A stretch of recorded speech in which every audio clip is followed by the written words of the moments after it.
Night, elected leaders in the town of Matthews doubling down on secrecy after a WBTV investigation unearthed this video.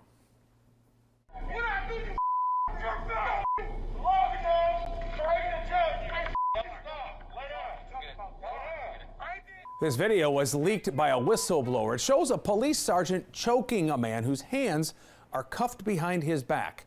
WBTV's chief investigative reporter Nick Oxner spent months trying to get details of the incident.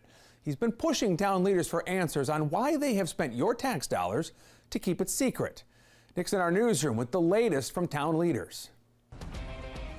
Town leaders have gone to hire a private lawyer to go to court and keep that video you just saw secret. How much have they paid that lawyer? Well, they won't tell me that either. But the crux of the video they've spent so much money keeping secret is public now after we first exposed it last week. I'm still pushing to get the investigative report of the incident and video from the other officers' body cameras.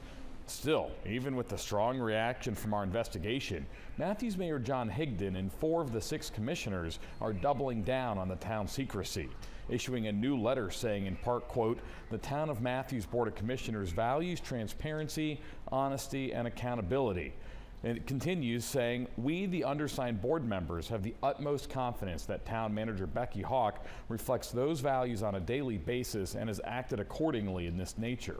The statement goes on to say the town isn't hiding any documents, but it's notable that a private attorney hired by the town continues to defend the town against WBTV's lawsuit seeking these very records.